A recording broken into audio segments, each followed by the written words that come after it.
Today's film is Warcraft, which is also known as Warcraft: The Beginning. But just a heads up, guys, we've seen the film, we're discussing it with spoilers, and this is kind of a continuation of Video Game Movie Month, which we did not long ago, Lloyd.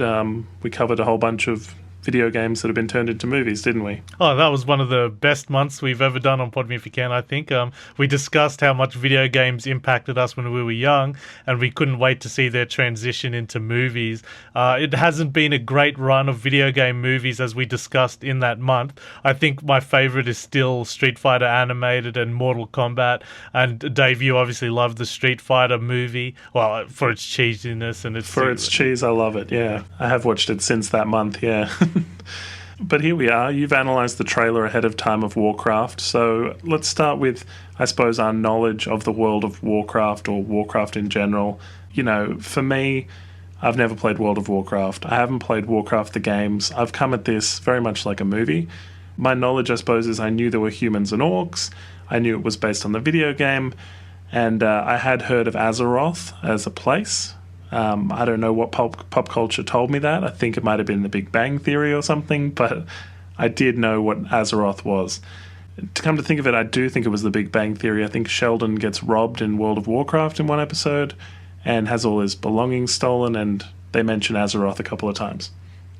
For me, though, the way to go into this is I loved Duncan Jones, you know, from the director of Moon and Source Code, and that, I think, is a good enough reason to check out his next work. But Lloyd, what was your Warcraft experience going in? I've never played World of Warcraft, the video game, but I did play the real-time strategy. I think it's just called Warcraft. I played that a lot, but of the Blizzard games I have played, I'm a huge StarCraft fan, especially StarCraft 2. I played a lot, and of course the original, and of course I love Diablo, but I never got into World of Warcraft. It just looks so scary with how much time it demands. I do have very close friends that do love World of Warcraft, and a friend of mine I watched this movie with, shout out to Andrew, he played Warcraft a lot. I saw this on a Friday night in the extreme screen at Hoyt's, and I'm assuming everyone there were World of Warcraft fans.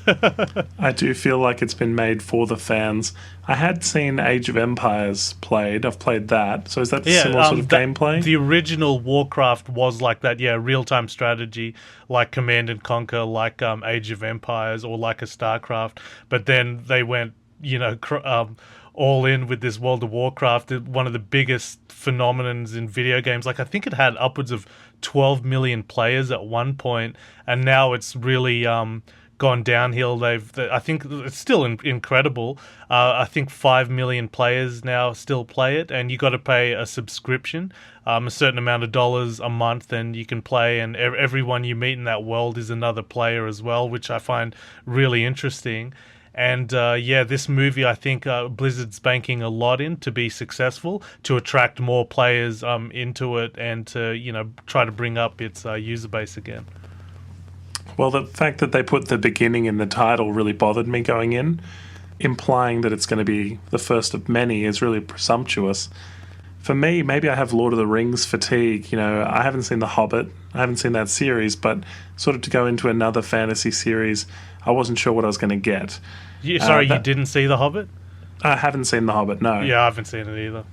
I mean, I'm wondering if we should see that on this podcast, Lloyd, just because of, you know, the impact of Lord of the Rings and culture and stuff. But it just seems like, if you think of World of Warcraft, of how big a time demand it is, I am worried that The Hobbit is going to be a big demand on my time. Yeah, I tried reading the books. I got 60 pages in, and I went, if they're going to sing another song, I'm just going to stop reading. Sure enough, I turned the pages, another song, and I went, yeah, I'm done. And that was the end of my reading experience of any Lord of the Rings books. Well, in Warcraft, here we go, there's a war between orcs and humans for as long as I can remember, as the opening voiceover says. Yeah, what was the battle between the first two guys? Like, it opens up with a battle. Like, is it something that precedes the film, or the story of the film, or is it something that was in the early battles that, like, we hear different legions have died off? So maybe that's just one of the... Yeah. It's a bit of a prequel of kind of, here's some events that have happened for sure, but I did think it was just like... lolly shots for the trailer, you know, like getting a bit more action in, getting a bit of a fight in. But what's interesting, because the orcs have to leave their world to get into this one, so we get like almost a space travel sort of thing. Yeah, like a Sliders or what is it? I want to say Stargate. Oh yeah, no, Stargate's a very, very good comparison. Yeah, we didn't see Kurt Russell in this one though. Is that the original orc world? Or is it another world that the orcs have conquered and killed? Because I find that pretty interesting. We do see another race in there that are begging for mercy, and they get their life force sucked out of them to power up the portal. It's probably said in the Warcraft lore that is the original orc homeland, but in terms of the text of the movie, how I interpret that is that maybe the orcs have conquered multiple worlds, and this is just Azeroth is just another step. Okay, I did sort of think that was their original world. I suppose the voiceover does say our world was dying and I had to find my clan a new home, but the thing for me that sort of seals it is, you know how he figures out that to use that kind of green magic, it's sort of sucking the life force from the world. Yep. If they had done that a bunch of times, they probably would have figured that out sooner. So that made me think it was still early days using the Fel, and maybe that was the first world they had to leave. I got to quickly interject here. What annoys me so much with the critics' reaction to this movie is that they just had no respect for the efforts of Duncan Jones and his team, I feel. Like, they made a movie here with a lot of character. I don't think anyone can deny that. And there's a lot of detail, like compared to, say, blockbusters. We did San Andreas on this podcast, which we both hated. And it sits at 49% on Rotten Tomatoes. And that piece of shit, has no... And I love The Rock. The people in it are good looking, but that movie was so hard to watch. It felt like no effort was put into that movie. Yet an ambitious movie like Warcraft, I feel it was really ambitious, gets 29%. The movie doesn't have black and white bad guys versus good guys. And people are going to flame me for this, but my biggest issue with Lord of the Rings is it doesn't offer any dimensions to the villains of the orcs and goblins. They are just 2D monsters marching against other people. We never got why. I think is the main villain's name Sauron, the Eye? Is that his name? Sauron. Or Sauron? Maybe Sauron's the Fel equivalent in Lord of the Rings, this entity of death that consumes life. But what about the armies that follow him? Are they like robots? Do they eat? Do they consume? Do they think? It doesn't... They're just this evil force just marching against good. And at least in Warcraft we have a mage played by Ben Foster who is being consumed by something. I think he could have used it to help people, but slowly it's corrupting him. And the mage does seek redemption in the end when he uses his last breath to try and open that portal to help the people escape. And also we have Gul'dan, a complete, the leader of the orcs, kind of the leader. He's the mage of the orcs. He's completely an utter power-hungry warrior who was totally consumed with the appetite of death, which is the Fel.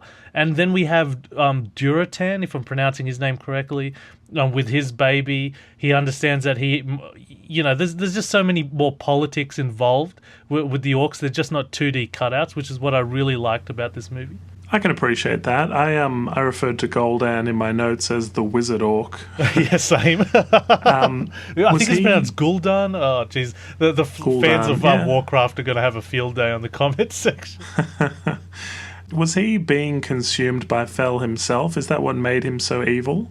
Or was he able to wield it? That's a really good... I think he's got more control than Ben Foster. I think Ben Foster's character, Medivh, I think. Medivh, Yeah, Medivh. I don't think Medivh was possessed by a demon per se. We definitely see a demon-esque creature come towards the end that is destroyed. I think the Fel, I felt, is a metaphor for any kind of addictive and corruptive substance. I feel Medivh learnt of the dark power, tapped into it, thinking it was something that could be used to help his people, but in the end it consumed him, just like someone using any kind of drug to get an advantage, but just ultimately it destroys them. I always use the example of Philip K. Dick, who took speed to help him write.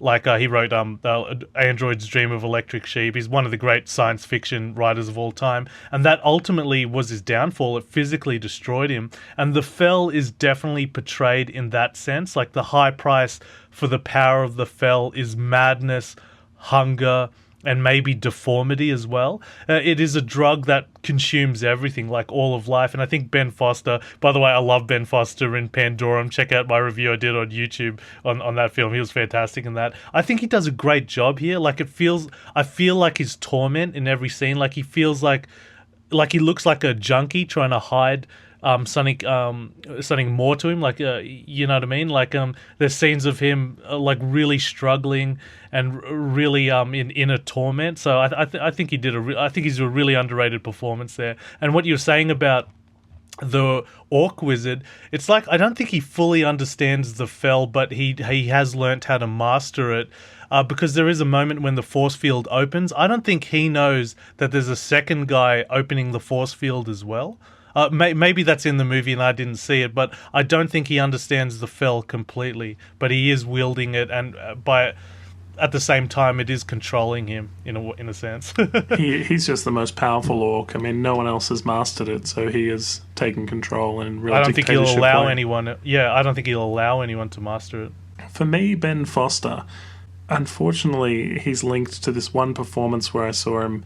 And it's what I think of every time I consider him as an actor. The film was called 1114, and it's like a film with a series of events happening to a series of people over a night where it jumps back and forth from perspectives. And there's a bit where his character is in a van and he needs to pee and he sticks his penis out of a window and then they turn a corner sharply and it is severed. Holy crap.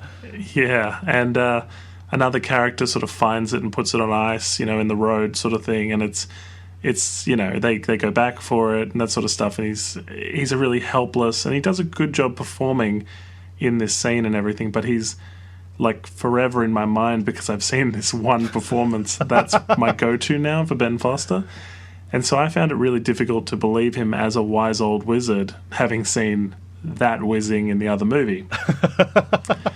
And I have read some criticisms that his character should have looked at least 10 years older.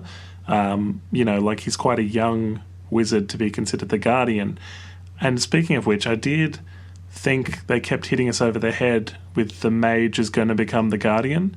He's like, hold my stick for a second. You're not the Guardian yet. Just constant nods to it. That I didn't feel at all surprised when he was the most powerful at the end, I suppose, when the mage sort of, comes into his own. Yeah, he was Luke Skywalker becoming pretty much a full Jedi by the end. Yeah. They saw potential in him as well because they, summon him to... He could destroy us both. Yeah. The detail of the politics is what made me really enjoy this film. I'm so impressed with what they did here. We have so much going on with the orcs. Arguably there's more going on with the orcs than the humans. We have a corrupt leader again who's consumed with the Fel, the wizard orc. And the Fel itself, let's say it does have an entity. I don't like to think it does, but it's exploited the perfect war culture to embody its pursuit of destruction, that amazing scene where and it's a very important one where they come out of the portal and the baby is dying from birth, and then Gul'dan sucks out the life force out of that deer and then puts it into the baby, which I think is a very important moment to the film, and to credit to Gul'dan in a sense, he never held that against. He might have in the dialogue, but from memory from watching the movie, he never used that against him, even when they came to mortal combat between the two. He never said, I saved your son. You know what I mean? That's a very important thing right at the beginning. And it shows as well the Fel can bring life, which is an interesting duality to, the evil side. And within the Orc army, we have Blackhand, a commander who follows closely the tradition of his people. And there are some great moments. I think because of the when he ran away from that ambush, when they tried to ambush the heroes, he was dying. He had to put his hand into the Fel, and the Fel was eating him away. And then Duratan cuts his arm off. Did I see that scene right? To make sure he was saved. And there's now Durotan. That's why Durotan saves. That's why Blackhand saves Durotan from being executed. Like he says, "Oh, if I give myself in, will you let my people go?" When they find out Durotan betrayed them, there's just so many layers in that moment. I love all the scenes with Olgrim, the Doomhammer, like the best friend of Durotan. Like he betrays Durotan and seeks redemption by the end. Like he's got a great story arc, and you really feel the weight of his crime and his betrayal. And what's worse, he sees his leader Durotan die, fighting Gul'dan in Mortal Kombat at the end. There's so many layers to the orcs, which I just found absolutely fascinating. It really hit me. Well, the orcs are certainly more interesting than the humans. From the beginning, like, we're given orc voiceover and we're sort of encouraged to be, align ourselves with the orcs, I suppose. When we, of course, watching the film are humans, we're, not necessarily supposed to be rooting for the orcs. But the CGI for me, the look that she's sort of human looking, I want to say, what was the main guy's name? Durotan? His wife, who's birthing his, another warrior for the Horde, she's even sort of human looking. I know she's a little bit CGI, but he's all CGI. And then there's the half-breed, Garona, the cursed orc, who as well is a human with a bit of makeup. Like, it was difficult to, like, you couldn't choose one element, They had a full CGI, kind of a mix, as well as, like, human with just some prosthetics. That was kind of off-putting, but... Sure. Did you find the CGI capture, or whatever they used to capture the faces, amazing? Like, it's so expressive. For the orcs. Yeah, for the orcs. Yeah, more so. They were more expressive and everything that I thought they would be from the trailer. Yeah, because I'd only seen the trailer, of course, going in, and I was impressed generally with the CGI. Just, I suppose I would have enjoyed just one choice being made. Like, sure, yeah. Maybe Garona should have looked more orc-like than she was, and I do realise she was a half-breed. That opened up a whole set of problems for me, where I was thinking about, they mentioned her mother was burned alive for birthing her.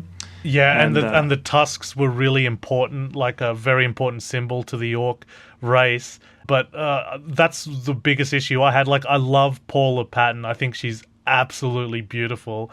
And there is so much weight and drama in her face and eyes. And physically, she's, very good looking, but she's also Amazonian-like quality to her. Like, I don't know if they made her look bigger than the guys, but there are scenes where she just had so much presence physically compared to the other men in the scene. Like, there's that moment where they carry Medivh back to his tower to put him back in that blue stuff, that blue pool, and it's literally her carrying him. Like, not even the mage can give a hand. She has to do all the muscle work. But my biggest issues with Paula Patton, again, I think she did a great job with this. The fangs, the tusks, she just looked a bit uncomfortable, and I think they just made them too big. They could have made them more vampiric, just smaller, to show she's more human. I understand they're very important to the orc culture, the tusks, but like, a few of the lines I think were hard to hear because the actress was really struggling to speak with these fangs. And let's face it, they did look like those fangs you get at hot dollar stores and you put them on. Yeah. But again, Paula Patton, she did a good job. Her character came out of that, despite the bad prosthetics, in my opinion. I do believe her character came at the forefront. So they refer to her as a half-breed, and so there are mixed races as well. I mean, the orcs are pure blood orcs, and Durotan's son is the son of two chieftains and everything, a pure bloodline of orcs and whatever. She is the offspring of a human and an orc, correct? Yeah, that's correct. So I'm assuming. Yeah, well, this is it. Even though they've been at war, the orcs and humans have been at war for however long. So was this like a rape situation, or was this like a Romeo and Juliet situation because she kept the child? I'm not sure. Like, it opened a whole new set of, like, there's a whole other movie there almost. But then when they have that baby that eventually winds up floating down the river, I had trouble because all I could think of was little Shrek. Well, I thought And, it was a very biblical allegory there. Oh, like, yes. yeah. Yes. And so at the end, sort of mid-credits or whatever, that baby looks like it's going to be raised by humans. So is that going to be like a reverse Tarzan, like an animal or creature raised by humans? That's the thing I like about this. There's like, even if this movie hits a disaster, like financially, let's say, like at the moment, critically, it's a failure. I think we can both agree that majority of critics, unfortunately, really dislike this. There is a strong possibility that they won't make a sequel, like Terminator Genesis, like Spider-Man, The Amazing Spider-Man 1 and 2. The studio will abandon it and not bother to make the sequels. Ender's Game is also another one set up for sequels, which I don't think they're going to go ahead and make. That is a possibility, unfortunately. But there's so many story directions where they can go, like Luthor.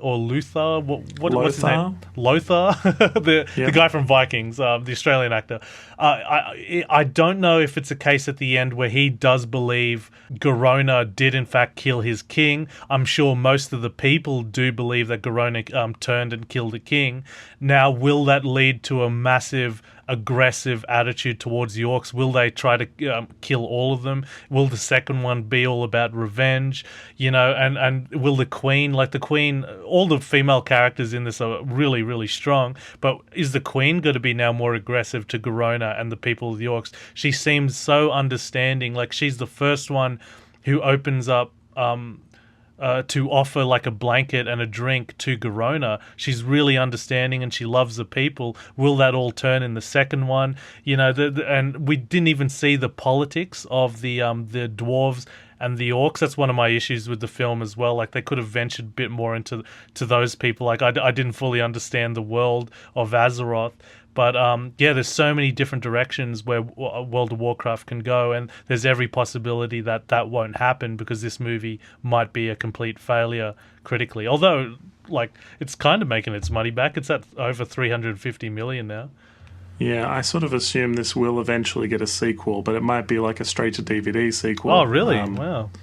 Well, yeah, I mean, if it makes enough money, then that says there's an audience, but they just might not bother going through the whole marketing campaign again, You just say, core fans, here's the next one. We've got Paula Patton and whoever else from Vikings, signed on for 3 films. We may as well. We make enough money off this first one. I mean, it might not have been critically well accepted, but fans do seem to like it. Lothar, for me, he's got the classic Jon Snow, Aragorn, long-haired beard guy look.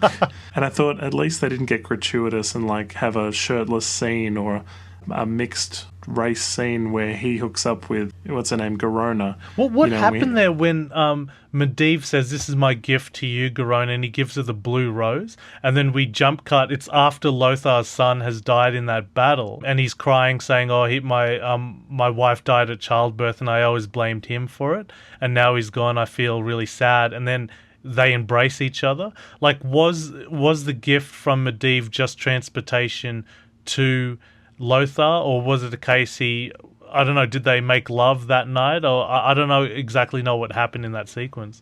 I have no idea what that gift was, Lloyd. It was a blue rose. Yes, I have no idea what that represented, and I assumed that was something in the game that didn't make sense to a casual movie. See, that's the parachute I don't want to keep pulling. I'm sure it's explained in the lore. Yeah. It has to be explained in the text of this movie or implied. I just have to go with that. I don't want to keep retreating to, I'm sure it'll be in the game. I'm not attacking you. I'm defending ourselves from attacks. It's totally fine. I hope people let us know, on Facebook or Twitter. You guys can find us at Pod Me If You Can. You guys got to read Book 7, man. You guys don't know anything. Yeah, I don't know anything, so just tell us what that blue rose was. I did think it was interesting how they tried to humanize the orc by having a son, and then as well, the human has a grown-up son. They both have a son. It's such good common ground, and my son is named Martha too. We can be friends. That old twist. Wasn't the language done brilliantly in this? There's that moment where Durotan meets the king and they're trying to negotiate a rebellious attack, I guess, which they end up getting turned on themselves, Durotan's clan. But you see it in full swing, the brilliance of how they handled the foreign language in this movie, because every time it cut to Juratan speaking, we can hear off camera, like just in the distance, Gul'dan translating in a different language that we can't identify to the king. And then when the king spoke, when the king spoke, you can hear Gul'dan translating in a different language to the orcs. It is so brilliantly done. Every review I've read hasn't even talked about this. It is so hard to do. One show that does it really well is Vikings. Vikings does an amazing job at explaining the language of the English, the language of the French, the language of the Vikings themselves. It's really intermingled really well when you hear French, and then once we're in the all French scene, it switches to English so we can understand it. A bad example of it is Warhorse. Go back and listen to that podcast. We just attack on all angles. One of the worst uses of multi-language films. But credit to Duncan Jones here. He did his homework, researched a lot. Very, very, very well done. For me, one of the weak things was exposition. So, they introduced a boomstick, which is a gun. Which is a reference to Army of Darkness by Sam Raimi, who was originally set to direct the World of Warcraft movies, by the way. And as well, they introduced Ben Foster's character. He's making a golem in the mountains, saying that this thing will be active sooner than we think. If that thing didn't get active, I would have been really angry. Yeah, this thing should be active by the third act of this movie. It did take me a minute to realize he was affected. Like, I was thinking, why would you go on horseback, when you can teleport? But then he was getting weaker. I felt a little bit like that wasn't immediately explained, so I had to really wait for that one, but I was happy with the explanation. Magic takes it out of you. You know how powerful those birds were? Like, especially at the end, that one bird killing orcs left, right, and center. Why don't they just get an army of those birds just to attack? But I don't know, maybe they're very limited numbers or something. See, what about the wolves? I was like, where are the wolves in the third act? Oh, from the orcs. Yeah. Yeah, because the heroes... Oh, sorry, the heroes. The good guys were... The good guy... There's humans. No good guys or bad guys. The humans were attacking on horseback, and then obviously the orcs had wolves. Yeah, they just sort of disappeared towards the third act. Yeah. I was like, where are they?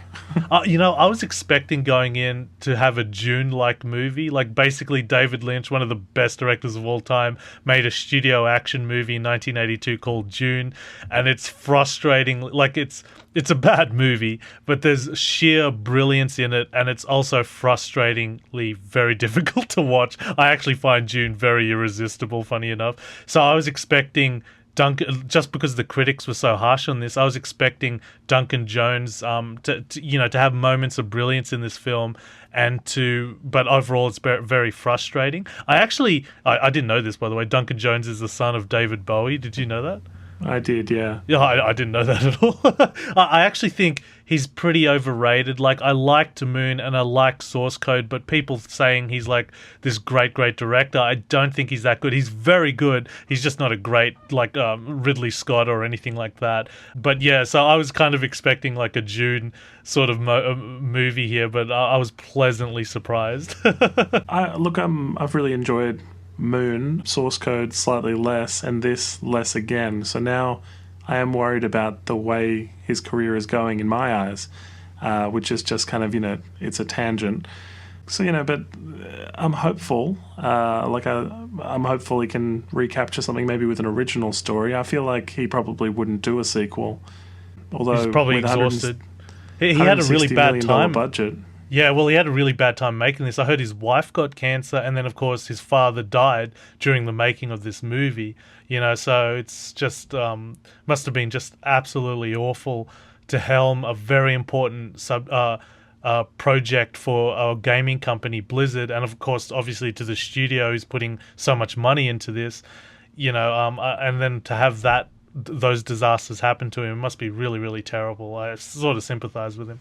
On a positive note, though, his wife is about to have their first child, which sort of will bookend, and close this chapter. Warcraft will come out, he'll become a father, and then I hope we'll see something more original from him in the near future. There was a nice bit of humour in this film, and everybody laughed when Gul'dan said, "You would not be an effective mate." It was...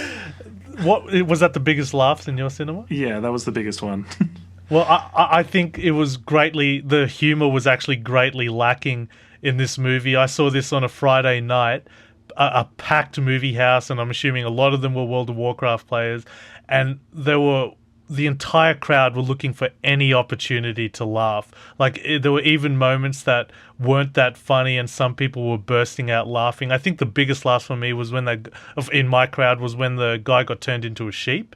I heard that's a big thing in the game. Like, you can get turned into a creature of some sort, just for a few minutes, like a sheep, I guess. I don't know. So there's obviously a lot of fan service throughout this whole movie. But even in a series as bleak as Game of Thrones, there are great characters with a sense of humor. Like, I wish they gave Lothar one or two close friends with a bit of banter. I think that was a huge missed opportunity. Medivh had that loyal friend who he eventually kills in the tower. I feel Luther should have had a close friend like that, or better yet, Lothar, sorry, or one as good as Durotan's friend Olgrim. Like, he could have had a sense of humor, say some witty lines, and then at the end, when the king's defending the portal, it would have been more poignant when that friend dies. This movie really needed some memorable lines for gamers to quote, not always these hardcore lines, but enjoyable ones as well. You could argue Lothar had his son, but then when his son dies, he becomes quite withdrawn and stuff. Yeah, I got that, yeah. For me, the problem with Lothar is that he's too strong. He is the human who, he says, don't try and take them out with brute force. They're stronger, be smarter. He's the guy who can kill an orc by sliding through its legs and, stabbing it. He's impossibly good for our hero. I felt like they kept kind of glorifying him maybe too much. He's like Achilles in Troy. Yeah, a little bit like that. They didn't go the Guardians of the Galaxy, Star Trek kind of William Shatner beds the green alien kind of storyline. We don't know though. They could have slept with each other in that moment when he was crying about the death of his son. I suppose so. Well, wasn't that a touching moment when Garona gives the tusks to Lothar? Yeah, it was. I didn't know about the moment at the end when now I don't know his name, but Durotan's buddy takes his tusk for his son, to pass on the generation or whatever. He doesn't know where the son is. Or if they're alive. Or if they're even alive. Yeah, because he still thinks the mother is still alive on the run, but he doesn't know that she's actually dead, and now the son is in human hands, possibly. Possibly, yeah, which I think would be interesting, maybe give that kid a perspective on life. But, they did that whole Moses thing. It was sort of on the nose. That whole secret meeting they had was so secret that it was being watched by both the Guardian and the Orcs. The one where they get ambushed, which I was like... Well, that's because Olgrim turned on him. He told him that he's going to get betrayed, yeah. When they had that big lightning screen that splits them up so the son is killed... we get a really good look at the orc that did it so he can avenge him later on. Yeah, that was a big setup. Big foreshadowing there. I actually thought... I can't give an accurate opinion on this, but a lot of the actions... Because I was second from the row. Like, I saw this in extreme screen. The cinema was so packed. I was second from the first row.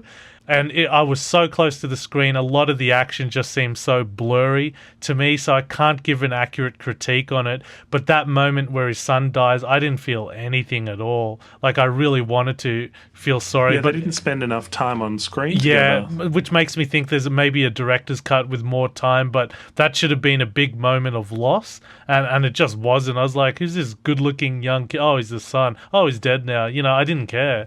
For me, the thing I didn't care for was from light comes darkness and from darkness light. They give the mage, when he goes to Cloud City, let's be honest, it's Cloud City. When he goes to Cloud City, he gets that cryptic bullshit, from light comes darkness, from darkness light. I was like, all right, so how's that going to work? And it was literally just something he said. At the end, he was like... Was that with the introduction of the Kirin Tor, those people around the cube? Yeah. That came too late, man. It just made it too crowded. Like, I remember seeing the Kirin Tor, they're around a cube, and I was like, who the hell are these guys? Like, I do know that they did mention it in dialogue. Like, obviously, during that fire camp scene when she says, oh, he wants to mate me, he talks about his family and how they sent him up there to train. So that dialogue explains it, but they shouldn't have bothered introducing the Kirin Tor. It's just fan service. It made it a bit exhausting for a viewer like myself to watch it going, okay, who are these guys now? It just came too late in the movie. I reckon he should have just met Glenn Close plays that shadow figure, by the way, who says those lines, who looks like she had problems with the fell as well because her eyes turned green. But wouldn't it be better just for him to have met that shadowy person and for her to tell him, yeah, look, Medivh is actually behind this, you know? That would have been, just play it more straightforward. There's no need to introduce the Kirin Tor. It just made it a bit exhausting. Or make his introduction him escaping from them so that we have reference of where he's come from. You know, yeah, or introduce them earlier. Yeah, definitely. Yeah. Introduce it earlier. I agree. It was like being given a payoff with very little setup. So you're like, what's going on now? For me, the one thing I thought they did well, which I'll pay credit for, and I mean there's more than one, but I just wanted to highlight it, was when they had Gul'dan fight Durotan, you know, the orc one-on-one. That's one of my favourite moments in the film, yep. Yeah, he cheats and steals the life force and hits him, and they say that's not our way, you know, and everyone's starting to turn on the orc traditions because he's not respecting them. I was surprised that they killed off Durotan. Yeah, but he dies trying to turn the orcs against Gul'dan, which he fails, but nevertheless makes a very important statement. That's right, and it was sort of, he did die in vain because he didn't save his wife, he barely saved his child. He didn't save the orcs from his rule. It was sort of like we were introduced to him like he was a main character, but ultimately, if he was not in the film, maybe things would have been exactly the same. Yeah, that's right, yeah. I think his moment is very poignant. Like, he does lose all but two of his people, the Frostwolf clan. Like, their whole entire clan's almost eradicated, which was so brutal. Like, all he's got left is his friend, who walks away from the orcs, and then his baby, and his wife dies. It's so sad. And the way he dies as well, getting his life force sucked out of him, and he's still trying to fight on. Like, how hopeless his efforts were, just so hopeless. I'm just so impressed with how, I've never seen a moment like that in a big blockbuster Hollywood film. Like, to have a character as important as Durotan just to die like that, and so awful as well. Like, it isn't a beautiful death. His body is literally destroyed, and disfigured. It's really touching. And I really feel for Olgrim as well. Not only did he betray his friend, and this was a big, this moment is really largely because of him. He's not only lost his best friend and his leader, he's lost his people. It's so beautiful. Like, you just don't see stuff like that, stuff as heavy-handed as that in a Hollywood blockbuster movie. Oh, and by the way, what about that scene where Gul'dan is sucking the life force from that prisoner, treating him like he was some kind of drink, as he's discussing a Machiavellian plan to destroy the Frostwolf clan with Olgrim.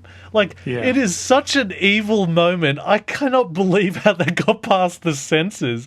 I'm looking at this guy. This is terrifying. This is one of the scariest things I have ever seen. And there's that moment in the last battle where Ben Foster is trying to have the portal open, like his last moments of redemption, his last dying breath. He tries to keep the portal open, and the king and his men are trying to protect the people escaping into the portal, and eventually the portal dies off, and then you see the orcs kill the last prisoners.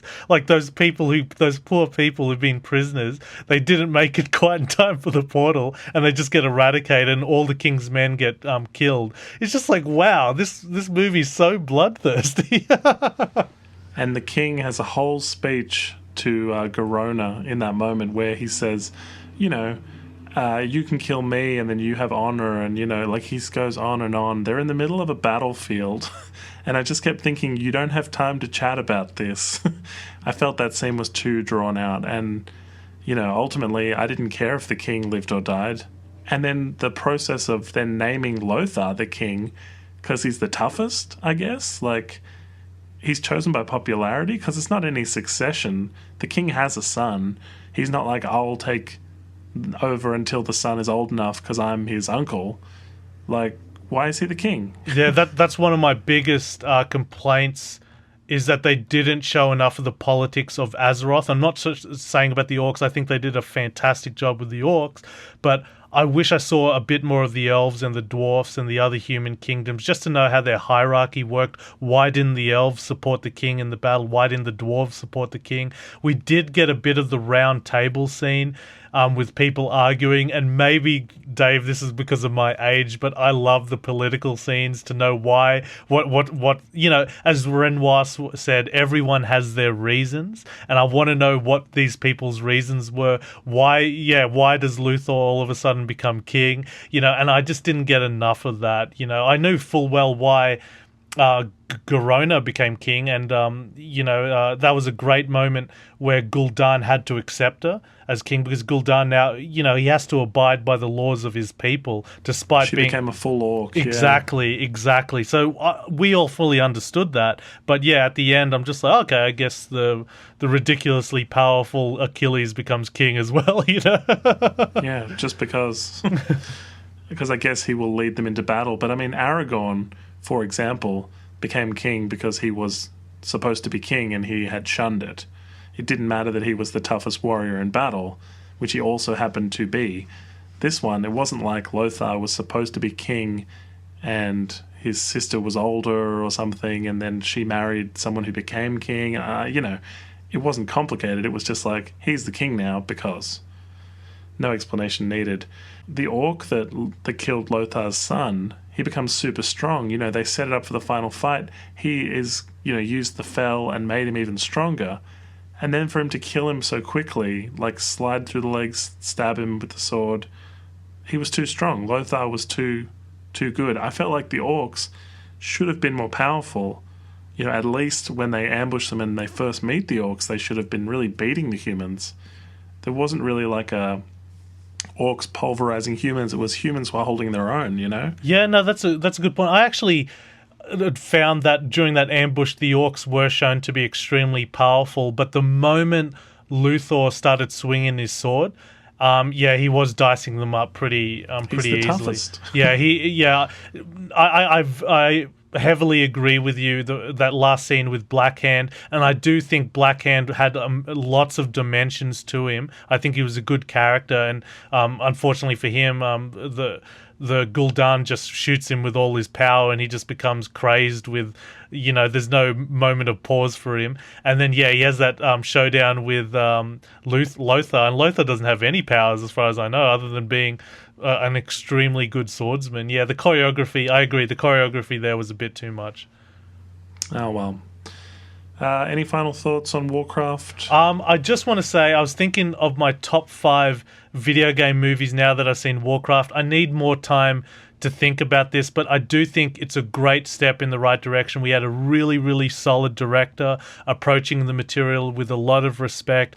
I personally think he came out with a very good movie. Yeah, I've got my issues with it. I wish there were more politics on the human side. I wish the battle scenes were choreographed a little bit better. I wish there was more of a sense of humor in this movie, but overall, I think that he did a great job. World of Warcraft players should be very, very satisfied with this movie, because it could have easily been a quick cash grab with nothing to say. I do feel this movie has a lot to say, but I'm still going to go with Street Fighter, the animated movie, is my favorite, and Mortal Kombat, and then World of Warcraft will probably be third. But the big thing, I guess, that's coming up is Assassin's Creed. Will that be the game that gets video game movies back? Because unfortunately, and I hate to say it, 29% didn't get over the 50% Metacritic rating that I'd hope it'd get.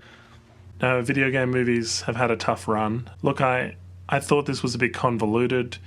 I thought the exposition wasn't quite right. I probably questioned why some scenes were in the movie versus, you know, what could have come out. But again, I've seen it once. This is the kind of thing that may require another viewing with maybe some more Warcraft knowledge under my belt. Thanks for watching. If you like what you see, please hit the subscribe button. Like us on Facebook and follow us on Twitter. Check out our podcast at www.podmeifyoucan.com.